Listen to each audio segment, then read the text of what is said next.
Seja bem-vindo ao CRA-RJ Entrevista.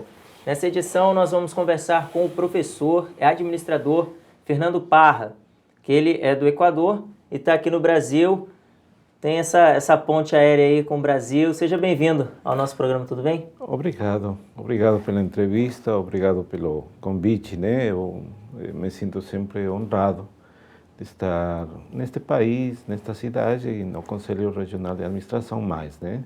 É um prazer Muito tê-lo aqui obrigado, às conosco. suas ordens, então. Tá bom? Professor, sua especialização é gestão pública e também questão de sustentabilidade. Isso. Na questão de gestão pública, a gente vai já aproveitar aí Olimpíadas, ano olímpico no Brasil. Como o senhor tem observado a movimentação da organização das Olimpíadas no Rio de Janeiro? Bom, eu acho que é um esforço tremendo que fazem os países, né? Com recursos públicos, e aí está, acho que um dos componentes principais, né? Para procurar a eficiência da administração dos recursos, né? Em este tempo complexo para gran parte da humanidade, né? Que com crises financeiras, com problemas vinculados com a gestão de recursos, não? Sempre vai ser elementos difíceis para conseguir ter bons resultados, né? Mas o Brasil tem uma tradição na América Latina, né, de conseguir resolver estas situações, né? Mesmo que o Brasil está atravessando uma situação político-institucional complicada, né, e provavelmente esse é o obstáculo principal, né, que faz que as instituições não tenham o mesmo espírito que tinham antes, né, porque tem uma crise aí que é uma crise de institucionalidade. Quando acontecem mudanças no poder, as organizações tendem também a se debilitar, né, e provavelmente o elemento principal de que elas se veem mais afetadas tem que ver com os valores, com a institucionalidade, né? E a institucionalidade é como o espírito das organizações, neste caso particular das organizações públicas, né?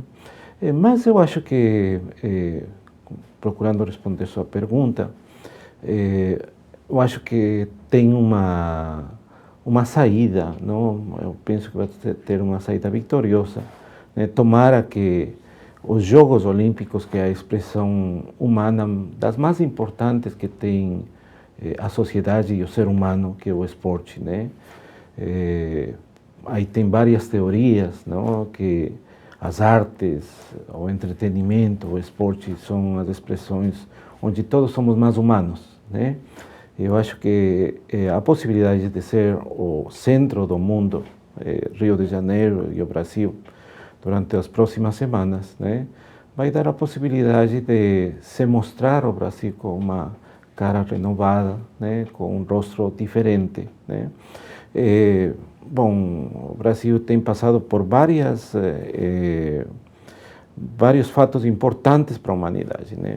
Então, como foi a mesmos jogos vinculados com o campeonato de futebol, né, que no meio da crise houve uma boa organização, né? Aqui no caso particular do Rio de Janeiro, o legado que vai ter a cidade, né, pensando como administrador, vai ser muito importante, né? Tá? Todo esse legado esportivo, esse legado vinculado com a recreação, né, vinculado com as vias públicas, todas essas condições, né, estruturadas, vai ter um novo diferencial esta cidade, né? Esta cidade que, como todos sabemos, né, provavelmente a cidade mais querida de todo o Brasil, né? Então, eu acho que as coisas vão a funcionar. Não é uma coisa que acontece de um dia para outro, não? Isto tem sido trabalhado há muito tempo atrás, em base de vários projetos perfeitamente planejados, né? E isso é um exemplo, sem dúvida nenhuma, né, para os outros países, né? Em Sydney, por exemplo, a Baía de Sydney, nos Jogos Olímpicos que aconteceram lá, não foram também solucionados os problemas de limpeza da Bahia, né? Na Inglaterra também, em Londres, né? E aqui também. Então, às vezes, eu acho que os meios de comunicação, a mídia, né? O que coloca são os pontos mais débeis, né? Mais fracos, né? Provavelmente para conseguir-se ter uma publicidade maior. Mas desde a perspectiva, eu acho que de gestão, a perspectiva de organização, não é um esforço tremendo, que é um esforço da cidade inteira, né? Na mesma hora estão fazendo obra pública, né? Mudando o sistema de transporte no centro da cidade, né? Que isso vai ficar como um legado, né? Para a cidade. Eu acho que esses são pontos importantes para o desenvolvimento da sociedade, né? Entendendo também que esta cidade é o ponto turístico principal do país, né? Nesse esforço pela gestão pública, como conselhos como o CRA-RJ podem auxiliar na gestão pública? Inclusive, o Conselho tem uma comissão de gestão pública aqui, na sua visão. Pois é, esse é um esforço vinculado com o conhecimento em gestão, né? O conhecimento em gestão sofre muitas mudanças através do tempo, né? E principalmente vinculado com o setor público. Eu me lembro desde que eu comecei a estudar administração pública, se falava da nova gestão pública, da nova administração pública, né? Mas no Brasil aconteceu um fato importante, interessante, né? Precisamente com o ex-ministro Bresser Pereira, no governo do presidente Cardoso, né, se implementou um plano de profissionalização, né, do serviço público muito importante, né, provavelmente o mais importante da América Latina, né? Isso trouxe uma visibilidade para os administradores, né? Isso trouxe uma profissionalização para os administradores. Eu acho que aí foi um fato interessante que outros países também conseguiram ver, né, e olhar para o mundo da administração, né? Grandes problemas da sociedade não são exclusivamente da falta de recursos, sino da gestão dos recursos, né? Às vezes as políticas são excelentemente bem realizadas, bem desenhadas, o aparelho normativo está bem estruturado, as instituições, a logística está também à tona com tudo isso, né? Mas às vezes tem problemas de gestão, de conhecimento de administração, né, para levar para frente, né? E aí, por exemplo, no caso das políticas públicas, acontece uma fragmentação, uma ruptura, não, da política pública mesmo, né? E aí as coisas precisam, né, de conhecimento em administração. Aí os profissionais em administração, em gestão, não são os chamados para resolver, né, com essa visão que tem holística dos problemas organizacionais, né? Eu acho que tem aí uma questão também interessante, que esses últimos 15 anos a gestão mundial está colocando seus olhos no elemento humano, né? No talento humano, né? Por isso mudaram todos os nomes, né?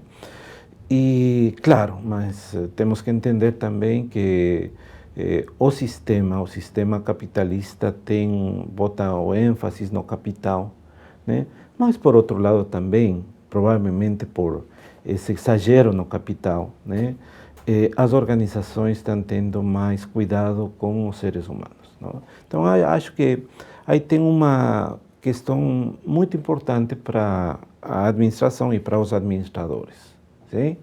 Que é a procura de bem-estar, de resultados vinculados com a vida, né, do ser humano, né, dentro das organizações, né?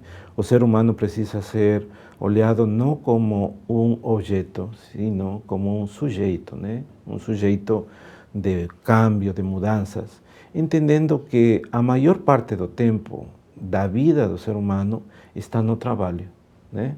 E aí acho que as pessoas que somos especialistas em administração, em gestão, né, devem colocar este como uma questão absolutamente chave para o desenvolvimento das organizações, da sociedade, né, dos países, né? Então, o capital é importante, sem dúvida nenhuma, mas mais importante sempre será o ser humano, né? Então, acho que essa tendência, tomara que consiga se projetar de uma melhor maneira, né, não, para sustentar a vida, né? Porque a vida, nos atuais momentos da história da humanidade, né, está comprometida com problemas vinculados com a natureza e também com problemas de distribuição da riqueza, né? Interessante o senhor falar nesse assunto da valorização humana, que é justamente um dos temas que serão trabalhados no 10º Encontro de Administradores,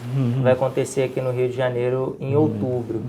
E o tema principal é da máquina à rede, a nova realidade da administração. Então, eu queria que o senhor falasse, na sua opinião, qual a necessidade de o administrador se adaptar a essas novas realidades para poder sobreviver ao mercado e realmente contribuir com a sociedade. Bom, infelizmente, nós, América Latina e grande parte do mundo, acolheu teorias que não são próprias destes países, né? E foram transplantadas de uma forma pouco inteligente, né? Se pensou que só um paradigma, como o paradigma da gestão vinculado com a linha de produção, é o único que tem que funcionar em qualquer tipo de organização, ou seja esta de tipo social, seja esta de tipo vinculada com a produção de bens, né? Então, o ser humano passou a ser uma peça mais da maquinária da linha de produção fordista, né? E aí acho que essa é uma visão errada, né? Porque não existe, e os administradores sabemos disso perfeitamente, né? Que não existe só de forma isolada os processos, por exemplo, né? Quando nós estamos fazendo planejamento, também estamos avaliando. E quando estamos avaliando, estamos tomando decisões. Estamos tomando decisões. Mas na linha de produção houve uma divisão desnecessária, né? Como se fosse uma produção por partes, né? E, na verdade, isso não existe, né? Na verdade, existe uma iteração de todas as formas de organização e das fases da organização, né? Então, aí houve uma confusão e a departamentalização das atividades, né? Quer dizer, o que sabe de planejamento só tem que fazer planejamento e não pode tomar decisões. Mas, na verdade, no mundo das organizações, para conseguir planejar, está tomando decisões quando constrói as metas, né? E está fazendo avaliações, está fazendo coordenação, né? Então, eu acho que com esta integração dos processos administrativos, as organizações têm que procurar, né, ser mais flexíveis, né, em termos da gestão dos diferentes processos, né? Não é possível, não? E como a linha de fábrica fordista, não?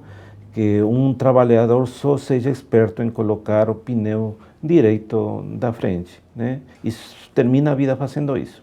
No mundo da administração, não é possível também pensar de forma isolada os processos que tem dentro do mundo das organizações. Pensar, né? como um sistema.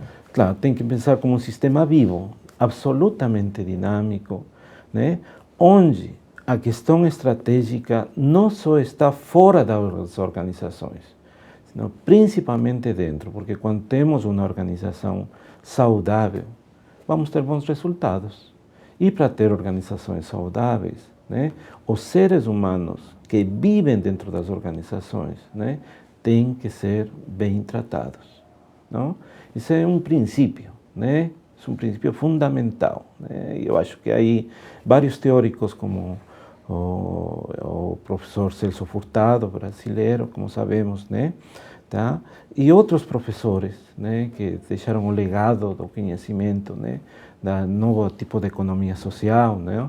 Alberto Guerrero Ramos, não, sem dúvida nenhuma, né, provavelmente o sociólogo organizacional mais importante que é entregado este país para o mundo inteiro e que se está agora estudando novamente, né, coloca, né, o ser humano como um ser, né, que precisa ser compreendido em toda a sua dimensão e não como uma peça mais dentro da maquinária organizacional. Eu acho que essa é uma mudança paradigmática, né, de compreensão do mundo das organizações e do rol do ser humano dentro delas, né? Muito bem. Professor, para a gente encerrar nossa entrevista aqui, queria que o senhor pontuasse alguns aspectos da administração no Equador e aqui no Brasil que podem se ajudar mutuamente em favor da gestão de ambos os países. Tá. Bom, a divisão político-administrativa do meu país, um país menor em tamanho, em população, em recursos, é uma divisão centralizada, né? E aqui no Brasil temos uma divisão político-administrativa descentralizada, né? Então aí temos uma diferença, né? Que às vezes é complicado, é difícil ter uma comparação, né? Porque são tipos de gestão diferenciadas em termos de países, né? Mas eu acho que o Brasil, né, é um bom exemplo de como algumas coisas funcionam, né? Nós sabemos, por exemplo, não, que no caso das empresas públicas, particularmente nos sistemas produtivos, mais que nos sistemas financeiros, né? Por exemplo, a Petrobras, né, como possuidora de tecnologia de ponta, por exemplo, em extração de águas profundas, né, para países como nós, são absolutamente importantes. No meu país, se procurou mudar o modelo de desenvolvimento, né, para um desenvolvimento vinculado com respeito para a natureza. Eu acho que aí é uma coisa importante. Foi o primeiro país no mundo que entregou direitos para a natureza, né? A natureza como um ser, né? A natureza não como um objeto, né? Sino como um ser vivo que tem direitos, tá? Mas isso vem com uma cosmovisão histórica, né? Dos incas, dos aborígenes do meu país, né? Tá? Porque a cultura andina tem uma ideia circular da vida, né? E isso eu acho que é interessante, né? Então, a ideia circular da vida é que nós nascemos um momento, né? E temos uma circularidade e voltamos, né, a esse momento quando nós deixamos de existir na Terra, né? Tá? Então, não é uma ideia linear do tempo, tá? Diferente com a visão que tem em outros países, não? Isso dá como resultado, por exemplo, né, que a vida tenha outros momentos e os sistemas de planejamento também tenham outras estruturas, né? Tá?